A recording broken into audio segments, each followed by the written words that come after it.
ഇനി കോഴിക്കോട്ടേക്ക് പോയല്ലേ, അവിടെ കൊടുവള്ളിയിൽ സബ് സെന്റർ ഉദ്ഘാടന ചടങ്ങിൽ ഇടത് കൗൺസിലർമാരുടെ പ്രതിഷേധം. ഉദ്ഘാടന വേദിയിൽ ഇടതു കൗൺസിലർമാരുടെ പേര് മനഃപൂർവ്വം ശിലാഫലകത്തിൽ നിന്ന് മാറ്റിയതാണ് പ്രതിഷേധത്തിന് കാരണമായത്.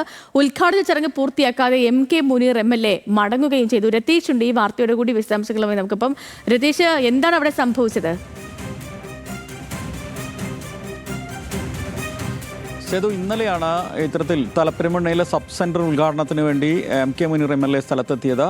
ഇത് 71 ലക്ഷം രൂപ ചെലവഴിച്ച് വിവിധ MLA മാരുടെ കഴിഞ്ഞ തവണത്തെയും MK മുനീർ MLA ഉൾപ്പെടെ ഫണ്ടോടെ നിർമ്മിക്കുന്ന സ്ഥാപനമാണ്.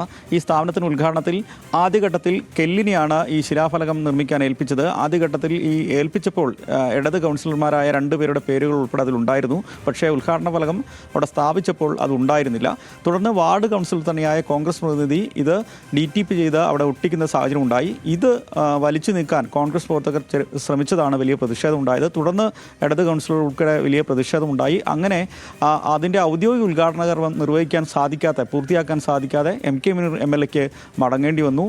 മുനീർ ഉൾപ്പെടെയുള്ള MLA മാരോട് ഇത് വലിയ തരത്തിൽ നിർമ്മാണത്തിൽ പോലും അഴിമതി ഉണ്ടായ ഒരു സംവിധാനമാണ്, അതുകൊണ്ട് തന്നെ അത്തരം അന്വേഷണങ്ങളും നടത്തേണ്ടതുണ്ട്, അല്ലെങ്കിൽ താങ്കൾ ഉൾപ്പെടെ പ്രതിയാവുന്ന സാഹചര്യം ഉണ്ടാവും എന്നൊക്കെ തന്നെ ഇടത് കൗൺസിലർമാർ പറയുന്നത് ദൃശ്യങ്ങളിൽ തന്നെ കാണാം. എന്തായാലും വലിയ പ്രതിഷേധമുണ്ടായി.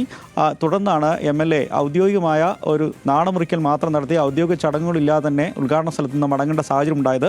വലിയ പ്രതിഷേധം സംബന്ധിച്ച് അടുത്ത ദിവസങ്ങളിൽ ഉയർത്തുമെന്ന് ഇടത് കൗൺസിലർമാർ അറിയിച്ചിട്ടുമുണ്ട്. ഈ സാഹചര്യത്തിൽ ഓക്കെ, ശരി. അപ്പോൾ രതീഷ് വാസുദേവനാണ് വിവരങ്ങൾ നൽകിയത്. നമുക്ക്